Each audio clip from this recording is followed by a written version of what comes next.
Perkenalkan, nama saya Nanda Kurniandita dari kelas 12 MIPA 1, nomor absen 21. Nama saya Salsa Biladinda Pratama, nomor absen 31. Dan saya Josephine Gresania, absen 15.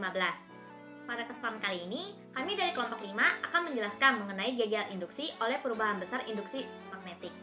Nah, sebelum itu kita flashback dulu nih ke materi sebelumnya. Masih ingat gak sih induksi elektromagnetik itu apa? Induksi elektromagnetik adalah fenomena timbulnya arus listrik karena adanya perubahan flux magnetik. Kalau ingat induksi elektromagnetik, pasti ingat dong apa itu flux. Nah, flux itu merupakan banyaknya garis gaya magnet yang menembus suatu bidang. Michael Faraday pada tahun 1821 menemukan bahwa perubahan medan magnet rupanya mampu menimbulkan arus listrik. Nah, selanjutnya kita akan bahas nih, gagal induksi itu apa? Nah, gagal induksi itu gaya gerak listrik yang muncul akibat perubahan jumlah garis gaya magnet. Nah, lalu arus yang mengalir itu dinamakan arus induksi. Peristiwa ini disebut sebagai induksi elektromagnetik. Nah, lalu ada 3 faktor yang mempengaruhi besar gagal induksi ini. Yang pertama, kecepatan perubahan medan magnet. Semakin cepat perubahan medan magnet, maka semakin besar pula gagal induksi yang akan timbul. Dan yang kedua, itu ada banyaknya lilitan. Semakin banyak lilitan yang dihasilkan, maka gagal induksi ini akan semakin besar pula. Dan yang pengaruh faktor terakhir adalah kekuatan magnet. Gejala magnet yang kuat dapat menimbulkan gagal induksi yang semakin besar pula. Nah, selanjutnya akan dibahas oleh teman saya. Pada materi kali ini kita akan belajar tentang gagal induksi oleh perubahan induksi magnetik. Sebelum lanjut, mari kita perhatikan demonstrasi berikut agar kita lebih memahami materi ini dengan lebih mudah. Pada demonstrasi ini kita membutuhkan alat-alat seperti kumparan, magnet batang, galvanometer, dan kabel-kabel penghubung.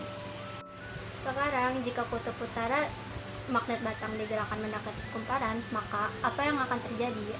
Kumparan tersebut timbul garis-garis medan magnet yang arahnya menuju ke kutub utara dan jarum galvanometer menyimpang ke kanan.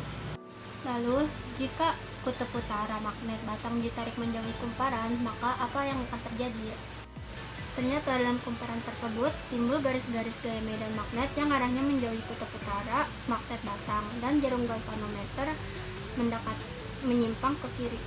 Selanjutnya, jika gerak kutub utara magnet batang kita percepat mendekati kumparan, maka apa yang akan terjadi? Nah, ternyata dalam kumparan tersebut muncul garis-garis gaya medan magnet yang lebih rapat dan densitasnya yang lebih tinggi dan jarum galvanometer menyimpang lebih jauh. Jika sudah memperhatikan demonstrasi tersebut, bagaimana sih cara menentukan arah gagal induksi atau arah induksi yang timbul dalam kumparan? Dan bagaimana cara menentukan besarnya? Mari kita simak penjelasan berikut ini. Nah, sebelum kita lanjut, masih ada yang ingat gak nih bagaimana bunyi hukum Faraday? Jadi, inti dari bunyi hukum Faraday yaitu perubahan flux magnetik setiap saat yang melalui rangkaian itu akan menimbulkan GGL yang disebut GGL induksi. Nah, secara sistematis, hukum Faraday dapat dituliskan sebagai berikut. E sama dengan minus N dikali dV per dt, di mana E ini melambangkan GGL induksi dan dV per dt melambangkan perubahan flux magnet setiap saat, di mana V ini sama dengan B dikali A kali cos theta, di mana V adalah flux magnet dan A itu melambangkan luas permukaan kumparan dan theta ini adalah sudut antara induksi magnet dengan garis normal bidang.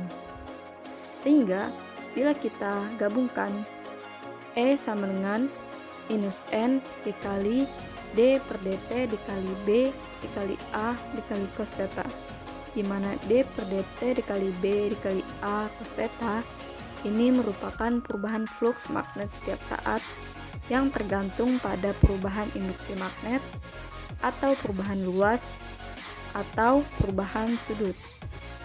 Nah, di dalam demonstrasi tadi nilai A adalah konstan, yaitu luas permukaan kumparan tidak berubah, dan nilai theta adalah konstan, yaitu 0 derajat. Karena arah induksi magnet berimpit dengan garis normal, sehingga nilai theta sama dengan 0 dan cos 0 sama dengan 1. Maka dari itu, dari pernyataan tersebut, GGL induksi yang timbul E sama dengan minus N dikali A dikali dB per dt, di mana minus ini menunjukkan bahwa GGL induksi dan arus induksi yang timbul arahnya sedemikian rupa sehingga melawan perubahan penyebabnya sesuai dengan hukum Lenz. Dan N ini melambangkan jumlah simpal atau loop atau kawat, dan dB per dt merupakan perubahan induksi magnet setiap saat. Nah, dari persamaan tadi kita bisa lihat nih bahwa GGL induksi ini sangat tergantung terhadap perubahan induksi magnet, yaitu dB per dt. Seperti dalam demonstrasi yang sebelumnya juga, saat magnet batang digerakkan lebih cepat, maka induksi magnetnya perubahannya lebih besar, sehingga nilai E-nya juga lebih besar, yang tadi sudah dibuktikan dengan jarum galvanometer yang menyimpang lebih lebar. Ya, teman-teman gak bingung lagi, kita langsung aja ke contoh soal. Nah, jadi di sini aku ada soal. Yang pertama itu, sebuah kumparan yang berjumlah 4 loop berada dalam magnet yang mengarah ke kanan dan berubah-ubah. Selama 10 second, flux magnet yang semula bernilai 500 berubah menjadi 900. Dan yang ditanya adalah berapa besar GGL induksi. Pertama-tama kita tulis dulu diketahuinya apa saja nih. Nah, di sini itu yang diketahui jumlah lilitan atau N itu 4. Lalu T 10 second. C1 itu adalah 500. Dan yang C kedua adalah 900. Dan yang ditanya adalah besar GGL induksi. Nah, pertama-tama kita langsung aja nih rumus. Masih ingat gak sih rumus yang tadi disebutin? E sama dengan minus N kali delta C per delta T. Nah, udah tahu rumus nih, kita langsung masukin aja angkanya. Minus 4. Delta C itu kan berarti yang akhir dikurangin yang awal. Berarti 900 dikurang 500 per delta waktunya berapa nih ketahui 10. Tinggal masukin aja. Nah, ini 4. 900 kurang 500, 400 per 10. Ini 4 ini jangan lupa dihitung ya. Nah, ini tinggal coret aja nih nolnya.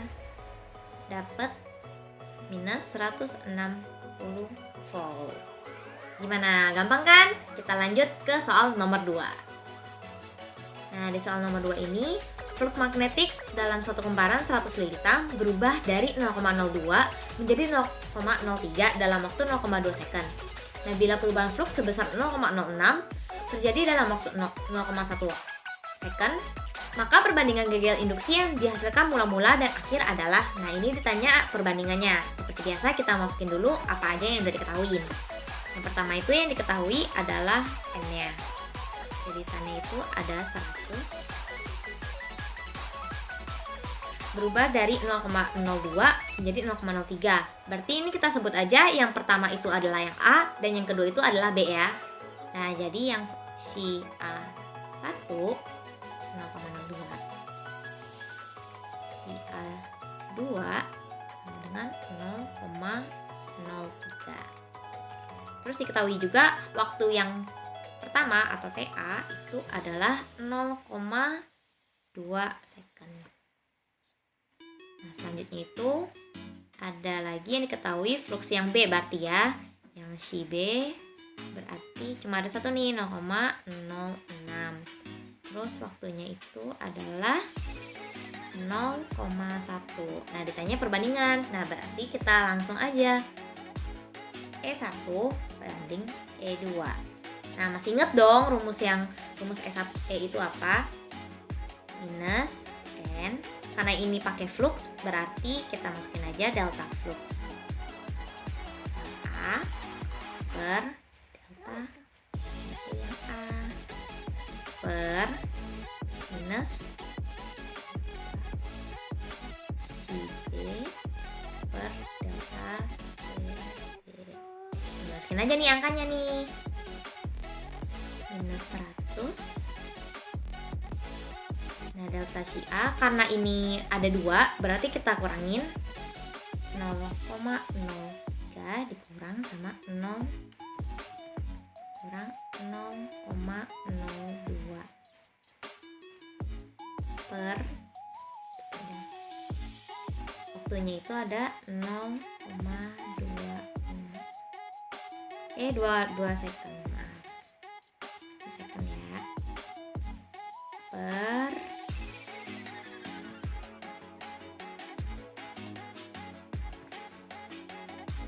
minus 100.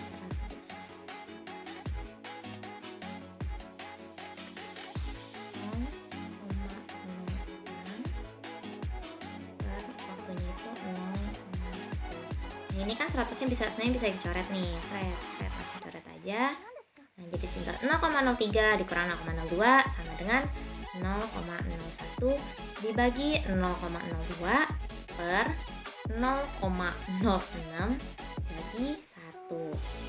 Hasilnya berarti yang ini adalah 0,05 dibagi sama 0,6. Hasil kita kecilin jadi 5/60. Kita kecilin lagi jadi 1/12.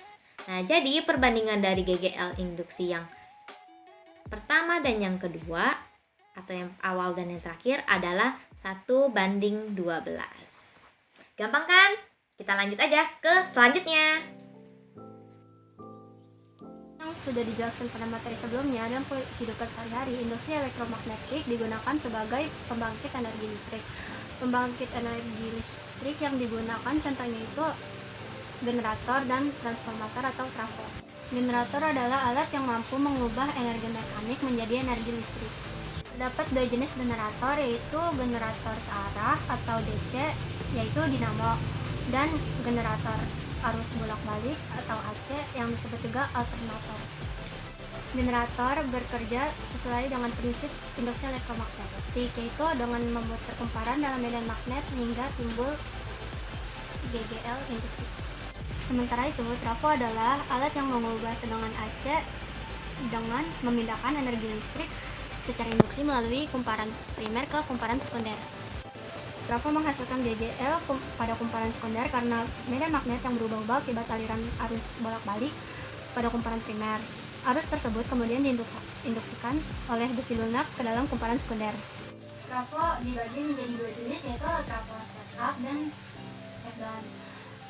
Trafo step up berfungsi untuk menaikkan tegangan AC sumber, sedangkan trafo step down berfungsi untuk menurunkan tegangan AC sumber. Nah, demikian video materi pembelajaran GGL induksi, terutama GGL induksi yang ditimbulkan oleh perubahan induksi magnetik. Semoga video kami bisa menambah pemahaman dari penonton semua. Kami dari kelompok 5 ingin meminta maaf jika ada kesalahan. Sekian dan terima kasih. Eits, untuk memastikan kalian sudah mengerti dengan materi yang kami jelaskan tadi, ayo kita kerjakan soal yang ada di atas ini. Semangat semuanya!